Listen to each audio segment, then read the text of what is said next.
오늘 마가복음 4장 말씀에서는 예수님께서 씨 뿌리는 자의 비유를 사람들에게 이제 들려주셨습니다. 예수님의 비유 가운데에서 씨 뿌리는 비유에서 씨가 무엇이고 또 밭이 무엇인지, 또 왜 똑같은 씨에 대해서 각각의 씨의 성장이나 열매가 제각기 다른지 우리가 이 비유의 말씀을 함께 살펴보려고 합니다. 예수님께서 다시 바닷가로 가셨습니다. 바닷가에서 가르치기 시작했는데 많은 사람들이 예수님께로 모여들었습니다.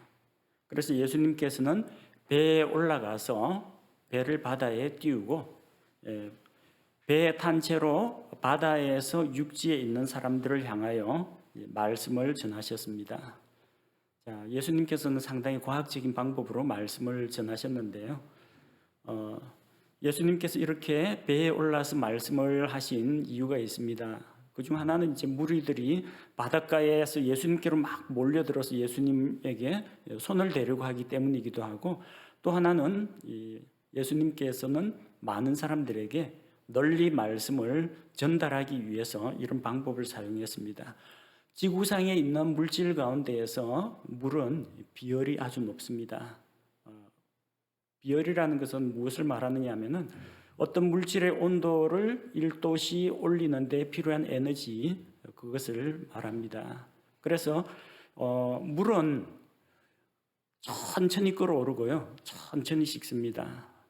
반면에 쇠붙이 같은 건요, 열을 가하면 금방 달궈지고 식을 때도 빨리 식습니다. 그런 특징이 있습니다. 바닷가를 여러분 다녀보시면 아시겠지만 바닷가 모래는 한여름에 맨발로 밟으면 뜨겁습니다. 근데 똑같이 햇빛을 받고 있는데 바닷물은 시원합니다. 어떻게 뜨거운 모래하고 시원한 바닷물이 같이 있을 수가 있느냐? 모래는 빨리 데워지고요, 바닷물은 천천히 데워지기 때문에 그렇습니다. 바람의 방향이 육지에서 바다로 불기도 하고 바다에서 육지로 불기도 합니다. 육지에서 바다 쪽을 향해서 부는 바람을 육풍이라고 하는데, 밤, 새벽 이때는 육풍이 붑니다.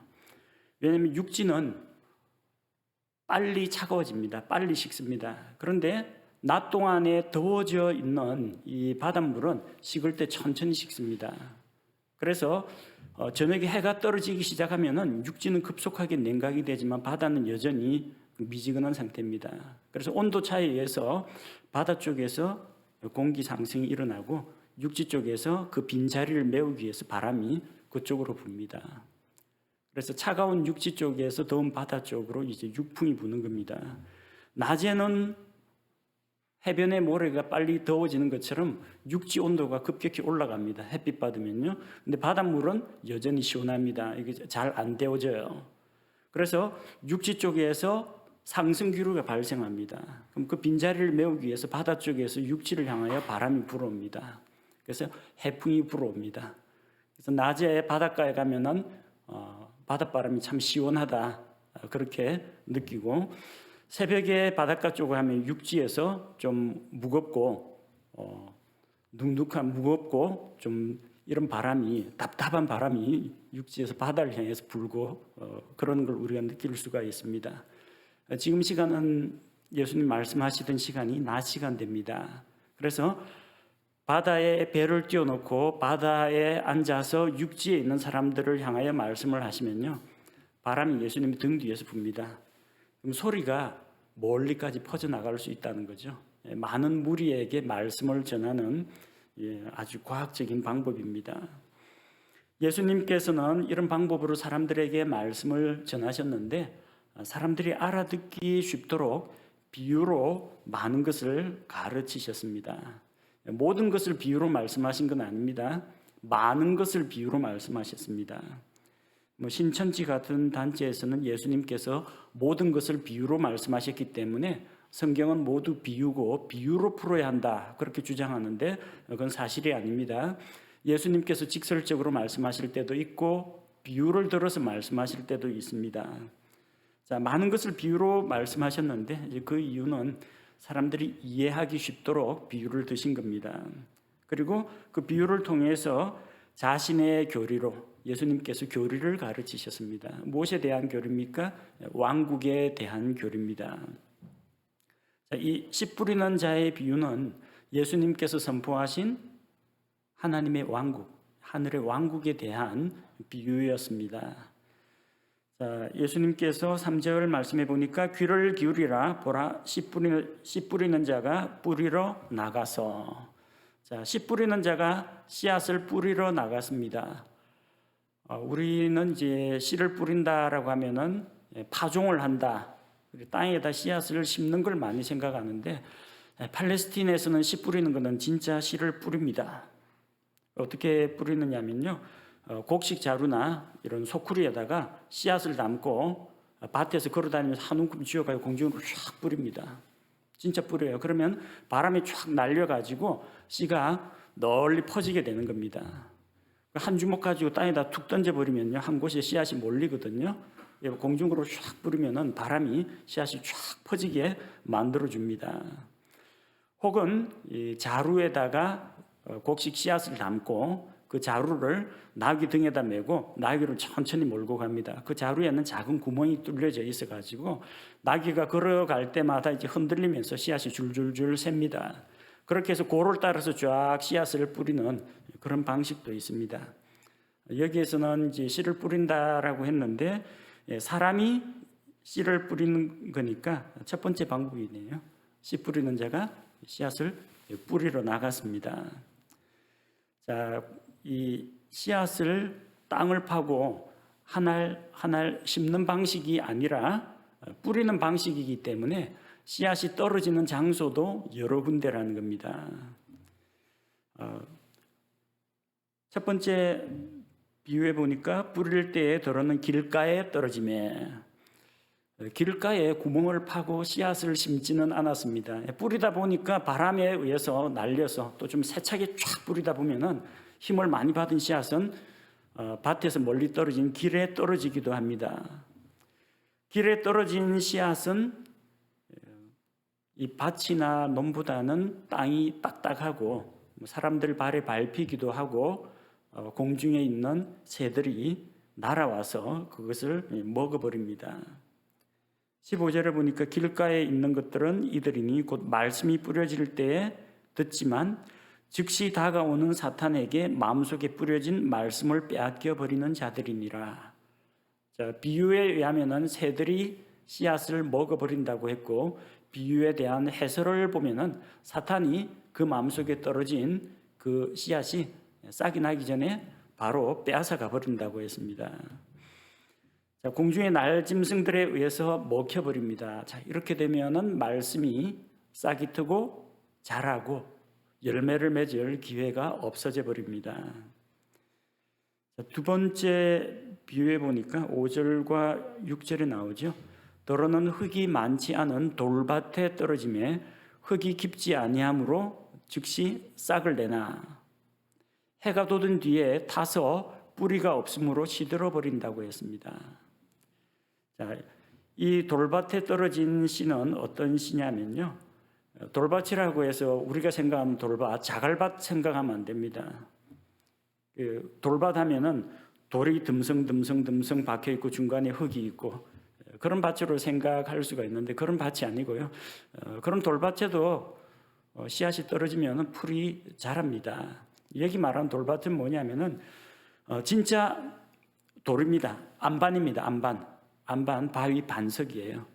근데 거기에 흙먼지가 날아와가지고 흙먼지가 얇게 덮여 있어가지고 얼핏 보면은 흙인 것처럼 보이지만 손가락 꾹 눌러보면 안 들어갑니다. 흙은 조금밖에 없고 밑에는 전부 단단한 바위입니다. 조그만한 이게 조약들이 널려 있는 자갈밭이 아니라요, 진짜 안반지대입니다. 반석입니다. 그 위에는 얇은 흙먼지가 바람에 의해서 퇴적돼가지고 그냥 쌓여 있을 뿐입니다. 거기에 씨앗이 떨어질 수도 있다는 겁니다. 뿌리다 보면 그런 곳에도 씨앗이 날아갑니다. 농부가 심은 건 아닌데 바람에 날려간 겁니다. 이 흙의 깊이가 얕기 때문에 싹은 금방 나옵니다. 근데 문제는 뭐냐면 너무 단단해가지고 뿌리가 안반을 뚫고 들어가질 못한다는 겁니다. 싹은 납니다. 근데 단단한 암석 때문에 땅속 깊이 뿌리를 내리질 못합니다. 뿌리를 내려야만 땅속에서 물을 끌어올려서 그 물을 흡수해서 계속 자랄 수가 있는데 수분 공급을 받질 못합니다. 딱딱한 바위가 가로막고 있기 때문에. 그래서 해가 돋은 다음에는 수면 부족으로 자연이 말라버립니다. 타서 시들어 버린다는 겁니다. 자, 세 번째 또 어떤 밭이 있습니까? 7절에 보니까 더러는 가시나무들 사이에 떨어짐에 가시나무들이 자라서 그것을 숨막히게 함으로 그것이 열매를 내지 못하였고. 자, 가시나무들 아래에 씨앗을 심는 사람은 없습니다. 이거 역시 공중으로 뿌리다 보니 바람에 날려가지고 밭 가장자리에 있는 가시나무들 사이에 그냥 떨어진 겁니다. 예레미야 4장 3절 말씀을 보면요, 하나님께서 예레미야 4장 3절에 이렇게 말씀하십니다. 주가 유다와 예루살렘 사람들에게 이같이 말하노라. 너희의 묵은 땅을 갈고 가시나무들 가운데에 씨를 뿌리지 말라고 했습니다. 누가 가시나무들 사이에 씨를 뿌리겠습니까? 열심히 밭을 갈고 씨를 뿌리다 보면 어떤 것은 밭에 떨어지고 어떤 것은 밭 가장자리에 있는 가시나무들 사이에 떨어집니다. 왜 가시나무들이 밭 주변에 있느냐? 이것은 당시에는 이 자기 밭과 다른 사람의 밭을 구분할 필요가 있었는데, 그래서 밭의 경계를 표시하기 위해서 가시나무를 심었습니다. 혹은 이 짐승들이 밭에 덤벼들지 못하도록, 밭으로 들어가지 못하도록 가시덤불을 가지고 이렇게 울타리를 쳐놓기 때문에 가시나무를 심어서 그 울타리를 만듭니다. 그러다 보니까 밭 가장자리에는 가시나무가 자랍니다. 밭에는 가시나무가 자라면 안 되겠죠. 밭을 갈아엎을 때 가시나무들은 전부 다 제거를 하는데 가장자리에는 가시나무를 남겨두거나 이 가시나무들이 자라도록 일부러 가시나무를 심어두기도 합니다. 자, 씨앗이 떨어지면 어쨌든 가시나무도 자라고 씨앗도 자랍니다. 그런데 이 가시나무들은 성장이 아주 왕성합니다. 그래서 밑에서 자란 조그만 이 새싹들이 자라기는 자라는데 제대로 많이 성장하지 못합니다. 그늘이지거든요. 그리고 공간이 좁고 양분을 가시나무들이 다 빨아먹기 때문에 잘 성장을 못합니다. 햇빛도 충분히 들지 못하고, 그래서 자라서 싹이 나고 잎이 나기는 하는데 열매를 맺기는 어렵다는 겁니다. 네 번째 또 어떤 밭이 있습니까? 8절에 보니까 좋은 땅에 떨어지는 씨앗도 있습니다. 8절 말씀을 보면 다른 것은 좋은 땅에 떨어짐에 싹을 내고 자라서 열매를 맺어 얼마는 30배, 얼마는 60배, 얼마는 100배를 내었느니라 하시고. 자, 좋은 땅에 떨어진 씨앗은 싹을 내고 자라서 열매를 맺습니다. 땅이 비옥하기 때문에 수분 공급도 잘 되고요. 또 땅의 양분도, 토양의 양분도 충분하기 때문에 물과 양분을 흡수해서 잘 자라고 열매를 맺습니다. 그런데 좋은 밭에 떨어졌다고 해서 모든 씨앗이 똑같은 열매를 내는 건 아닙니다. 어떤 거는 30배, 어떤 거는 60배, 어떤 것은 100배의 결실을 하기도 합니다. 좋은 밭이긴 한데 좋은 밭 가운데에서도 어느 위치에 떨어지느냐, 햇빛이 잘 드는 곳이냐, 이게 물이 잘 공급되는 곳이냐, 거기에 따라서 성장 속도도 다르고 열매를 맺는 숫자에도 차이가 난다는 것을 볼 수가 있습니다. 그리고 예수님께서 이 비유로 말씀하시고 9절에 또 그들에게 이르시되 들을 귀 있는 자는 들을지어다, 이렇게 말씀하셨습니다. 들을 귀가 있습니까? 일반 정상인이라면 귀는 다 2개씩 다 가지고 있습니다.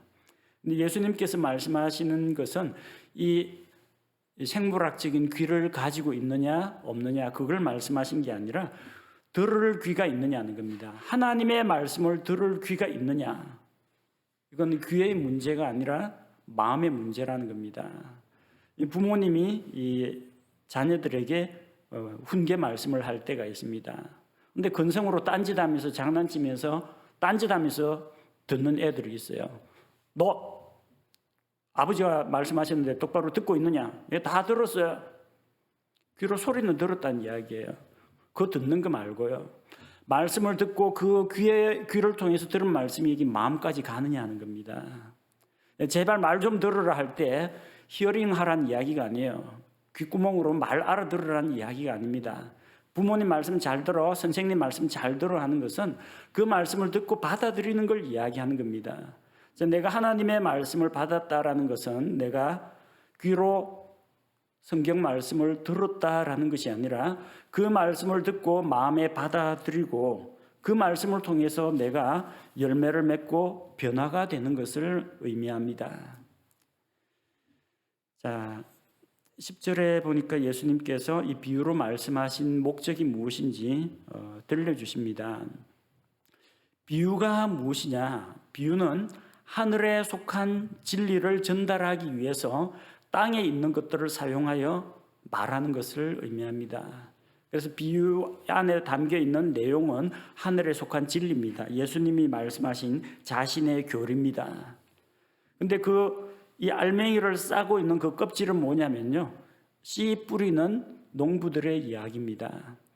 당시 이스라엘 사람들은 이 씨 뿌리는 그 풍습에 대해서 잘 알고 있기 때문에 귀에 쏙쏙 들어옵니다. 이게 무슨 말인지 압니다. 씨앗을 공중으로 휙 날리다 보면 어떤 건 멀리 길가에 떨어지기도 하고, 어떤 것은 밭 가장자리에 있는 가시덤불에 떨어지기도 하고, 어떤 것은 바람에 날려가지고 저기 돌밭에 떨어지기도 하고, 어떤 것은 밭에 비옥한 토양에 떨어지기도 한다는 걸 알거든요. 예수님께서 예수님 주변에 있는 자들 그리고 12제자들에게 이 비유를 풀이하십니다. 자, 10절에 보니까 예수님이 홀로 계실 때 그분 주위에 있던 자들이 12제자와 함께 그 비유에 대하여 그분께 여쭤봤습니다.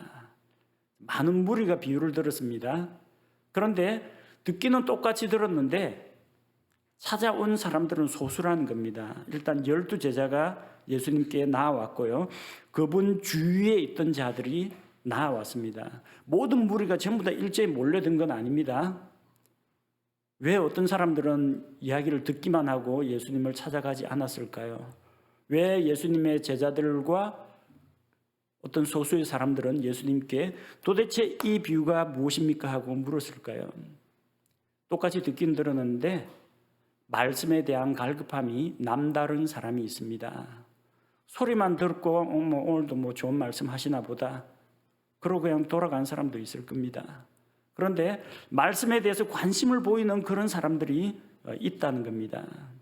그게 예수님 주변에 있던 자들 그리고 12제자들입니다. 그들은 그 비유에 대해서 궁금해서 여쭤봤습니다.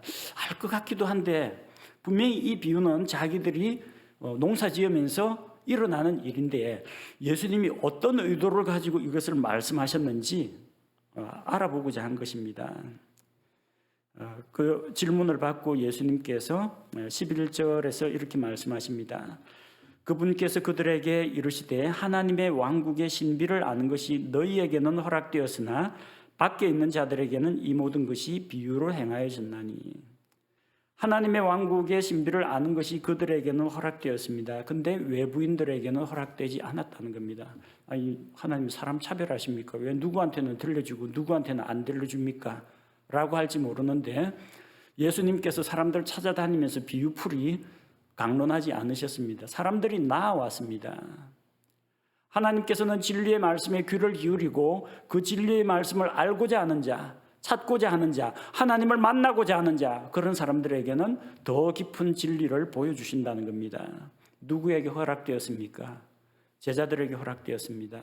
하나님의 왕국의 신비를 아는 것이 누구에게 허락되었습니까? 그 말씀에 대해서 궁금해하고 알고자 하는 자들에게 허락이 되었습니다. 사실상 모든 사람들에게 허용은 되었습니다. 그런데 안 찾아와요. 안 물어봅니다. 궁금하지도 않습니다. 관심도 없습니다. 그런 자들에게는 허락이 되지 않았다는 이야기입니다. 그리고 12절 말씀처럼 이것은 그들이 보기는 보아도 알지 못하고 듣기는 들어도 깨닫지 못하게 하사 언제라도 그들이 회심하여 자기 죄들을 용서받지 못하게 하려 함이니라 하시고. 자, 이 말씀은 좀 오해의 소지가 있습니다. 아니, 사람들이 회심하는 걸 하나님이 좋아하셔야 되는데 혹시라도 그들이 깨달아서 회심하게 될까 봐, 회심해서 죄들을 용서받게 될까 봐 죄 용서 못 받게 하려고 하나님께서 그들에게 깨닫지 못하도록 감춰두셨다, 이렇게 오해를 할 수가 있습니다. 근데 이건 앞쪽에 나오는 11절하고 붙여서 읽어야 이해가 됩니다.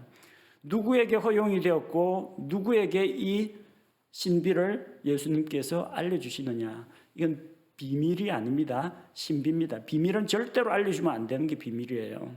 비밀이 아니라 신비입니다. 신비는 휘장에 가려서 보이지 않는 것입니다. 휘장을 걷으면 보이는 것입니다. 그들에게 아직까지 계시되지 않은 것입니다. 그런데 말씀에 대해서 갈급함을 가지고 깨닫고자 하고 배우고자 하는 자들은 이 신비를 알 기회가 주어지는 것입니다. 여기 나오는 12절 말씀은 이사야 대언자의 글에 나오는 말씀입니다. 이사야 6장 9절과 10절에 나오는 말씀인데 맥락은 뭐냐면은 하나님께서 수많은 대언자들을 이스라엘 백성에게 보내셨어요. 말씀을 듣게 하셨습니다. 다 들었어요. 예수님 오시기 이미 오래전부터 그리스도가 오실 것, 메시아에 대한 말씀, 그리고 이스라엘이 바빌론에 의해서 멸망할 것, 대언자들을 다 선포했습니다. 그런데 그들 가운데 이스라엘 백성이 어떻게 했습니까? 듣기는 듣는데 보기는 보는데 깨닫지 못한다는 겁니다. 깨닫지 못한다는 건 뭘 말하냐면 머리가 나빠서 깨닫지 못하는 게 아니라 그 말씀을 자기 것으로 받아들이지 않는다는 이야기입니다. 대언자들이 선포하는 말씀을 듣고도 회개하지 않았습니다. 대언자들이 바빌론에게 항복하고 순순히 하나님께서 매게 하신 멍에를 메어라 하는데도 듣지 않았습니다. 오히려 자기 귀를 즐겁게 하는 자들, 바빌론 군대가 물러날 것이다, 예루살렘을 침략하지 못할 것이다 하는 이 애국 설교하는 거짓 대언자들 이야기만 귀 기울여 듣고 예레미야가 바빌론에 의해서 멸망할 테니까 회개하라고 하면서 매국노라고 욕을 했습니다. 그들은 말씀을 들었습니다. 하나님은 말씀을 그들에게 들려주었습니다. 그런데 받아들이지 않고 순종하지 않는다는 겁니다. 그런 자들에게는 하나님께서 더 이상 자신의 진리를 계시해 주시지 않는 것입니다. 그래서 그들은 오래전부터 모세의 율법을 받았고 또 하나님께서 그들에게 많은 계시를 주었지만 받아들이기를 거부했습니다.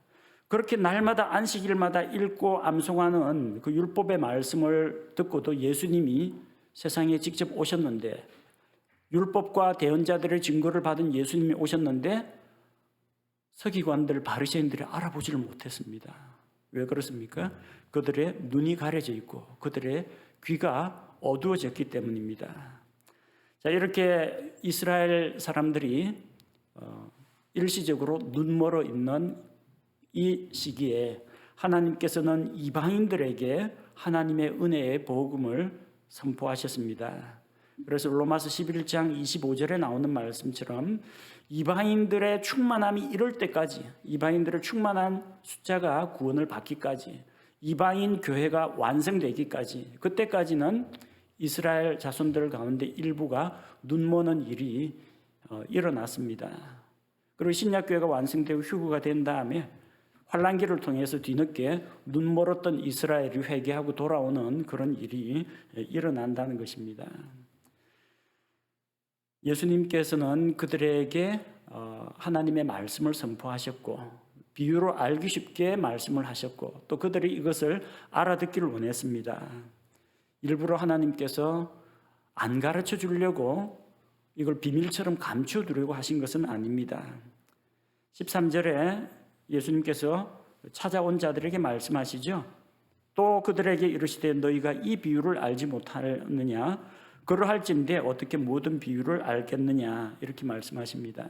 그들이 비유를 알지 못하는 것에 대해서 안타까워하시고 답답히 여기셨지 이 비유를 그들이 깨달을까 봐 걱정하시거나 그러지는 않으셨다는 겁니다.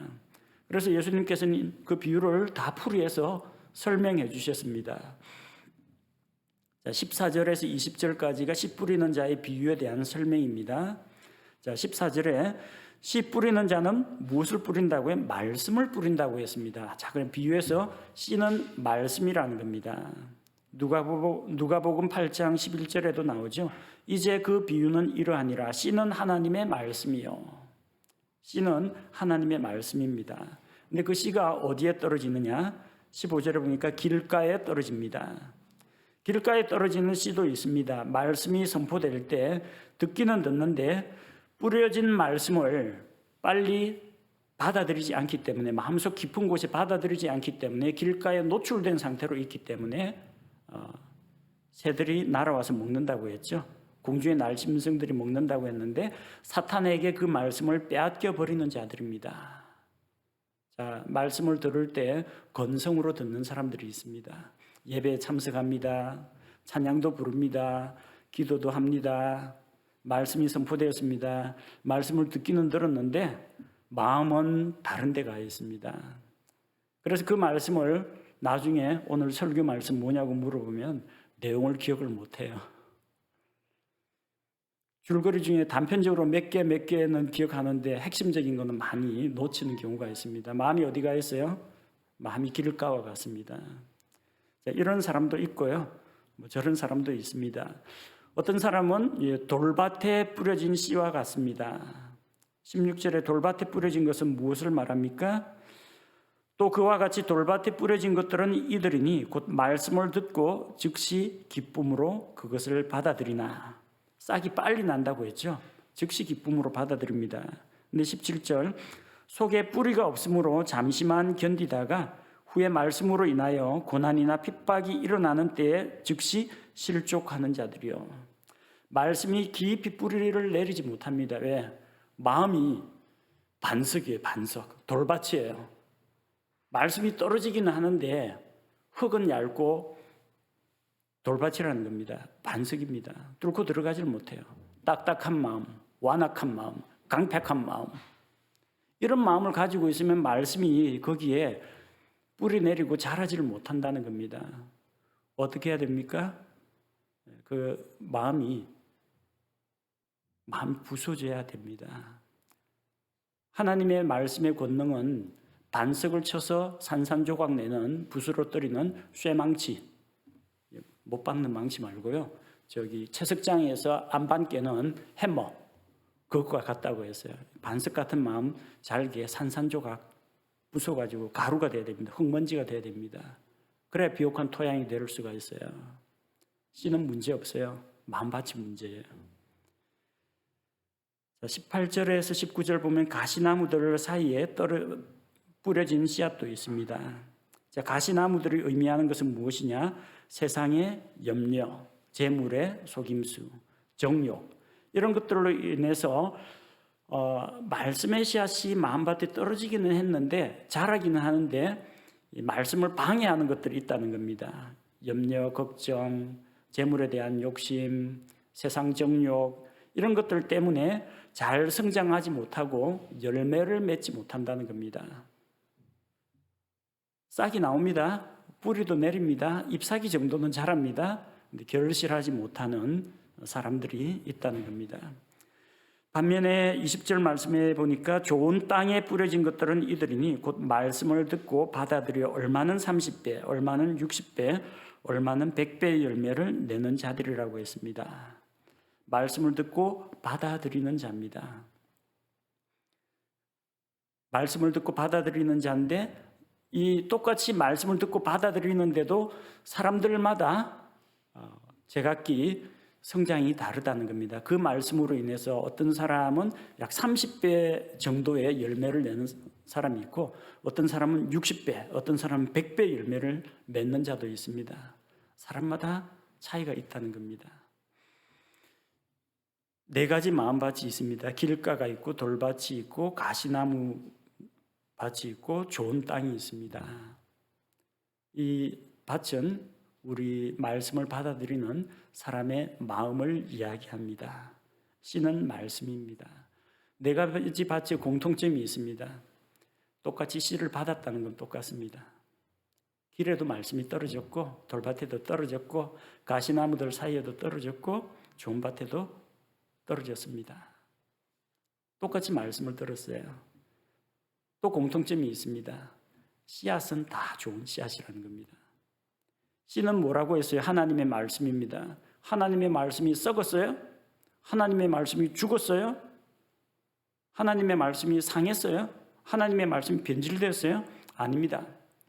주의 말씀은 진리의 말씀이고 순수한 말씀입니다. 이 씨앗은 좋은 씨앗입니다. 하나님의 말씀이 좋은 씨앗입니다. 씨앗은 좋은 씨앗이에요. 씨앗에는 문제가 없습니다. 문제는 어디에 있어요? 밭에 있습니다. 받아들이는 마음밭이 어떠하냐? 말씀에는 문제가 없고 똑같이 말씀을 들었습니다. 한 교회에서 말씀이 선포되고 똑같이 말씀을 들었습니다. 말씀을 듣고 감동하고 은혜를 받는 정도는 사람들마다 제각기 다릅니다. 어떤 분은 요 대목에서 은혜 받고, 어떤 분은 요 대목에서 찔림 받고, 어떤 분은 저 대목에서 모르던 것을 알게 됐고 깨달음이 옵니다. 어떤 분은 그냥 말씀 전부가 다 좋고, 어떤 분은 듣기는 들었는데 뭔 말인지 모르겠고, 상태가 제각기 달라요. 어떤 분은 30배, 어떤 분은 60배, 어떤 분은 100배, 어떤 사람은 아예 싹이 안 나는 사람도 있을 수가 있다는 겁니다. 무엇의 차이입니까? 하나님 책임이 아닙니다. 씨앗 책임이 아닙니다. 씨 뿌리는 자 책임이 아닙니다. 설교자 책임이 아닙니다. 듣는 사람 책임입니다. 마음밭의 문제라는 겁니다. 우리의 마음밭은 어떠합니까? 우리 마음밭이 좋은 밭이 되도록 열심히 쟁기질을 해서 흙덩어리를 붓으로 떨이고 완악한 마음이 있으면, 단단한 마음이 있으면 붓으로 떨이고, 가시나무 같은 것들이 자라고 잡초가 자라면 뽑아주고, 그래서 좋은 밭을 만들어야 돼요. 그래야 하나님의 말씀이 잘 자랍니다. 씨를 뿌리는 자는 뿌리는 일에 집중해야 됩니다. 사람들이 내가 설교 시간 이 말 하면은 기분 나빠하겠지, 이거 생각하면 설교 못합니다. 마치 복음 전도자가 나가서 당신 죄인입니다 하면 그 사람이 나를 미워하겠지, 이거 신경 쓰면 전도 못합니다. 씨 뿌리는 자는 있는 대로 뿌려야 돼요. 하나님의 말씀 있는 그대로 다 선포해야 됩니다. 뿌리는 일에만 집중하면 됩니다. 사람들이 선포한 말씀을 들을지 안 들을지, 내가 뿌린 씨앗이 잘 자랄지 안 자랄지 그 염려하면은 아무것도 못합니다. 씨 뿌리는 자는 뿌리는 일에 집중해야 되고, 결국은 사람들이 받아들이면 자라나게 하시는 분은 하나님이십니다. 내가 사람들 마음속에 구멍을 뚫어갖고 씨앗을 넣어주고 거기다 물을 주고 자라게까지는 못합니다. 씨 뿌리는 자는 뿌리는 일로 자기 할 일을 다 하는 겁니다. 받아들이는 사람의 책임이 있고, 또 받아들이기만 하면은 하나님께서 자라게 하시고 열매를 맺게 하실 겁니다. 그래서 오늘 이 말씀 보면은 많은 무리가 똑같이 말씀을 들었잖아요. 반응은 제각각 다 다릅니다. 말씀을 듣는 자에게도 책임이 있다. 그래서 우리 자신의 마음을 어떻게 관리하고 어떻게 유지할 것인가, 그것은 우리 자신의 몫이라는 겁니다. 우리는 하나님 앞에서 선한 마음으로 말씀을 받아들이고 또 인내로 결실하는 열매 맺는 성도들이 되어야겠습니다. 함께 기도하겠습니다. 아버지 하나님, 우리 주 예수님께서 많은 사람들에게 하나님의 말씀을 선포하셨지만 듣는 사람들마다 각기 반응이 달랐던 것을 봅니다. 어떤 사람은 그냥 말씀을 듣고 자기 갈 길로 가버렸고, 어떤 사람들은 나와서 말씀에 관심을 보이고 예수님의 보충 설명을 듣고자 했습니다. 하나님의 말씀을 듣고자 하고 또 진리를 알고자 하는 자에게는 예수님께서 비유를 또 풀어서 설명해 주시는 것을 볼 수가 있습니다. 하나님의 말씀 씨앗에는 아무런 잘못이 없고, 하나님의 말씀은 완전하지만 우리 이 사람들의 마음 상태가 어떤 이는 길가와 같고, 어떤 이는 돌밭과 같고, 어떤 이는 마음속에 가시덤불이 자라고 있고, 어떤 이는 좋은 토양을 가지고 있는 것을 볼 수 있습니다. 우리의 마음밭이 하나님 보시기에 열매를 맺는 좋은 옥토가 될 수 있도록 우리 마음을 주의 말씀으로 갈아엎어 주시고 하나님의 말씀을 잘 받아들이고 또 하늘로부터 내리는 비와 또 양분을 흡수해서 말씀이 우리 속에서 자라고 열매가 맺게 하여 주옵소서. 하나님 아버지의 우리 말씀을 듣는 자로서 하나님 앞에서 선한 마음, 좋은 마음, 또 인내하고 열매를 간절히 기다리는 그런 마음으로 주의 말씀을 듣고 하나님의 말씀을 따라서 우리 삶 가운데에서 그 말씀으로 인해 우리의 말과 행실이 변하고 우리의 마음의 생각들, 태도들이 달라지게 하시고 모르던 진리를 깨닫게 하시고 또 우리의 행실과 또 우리의 삶이 변화될 수 있도록 하나님 인도하여 주옵소서.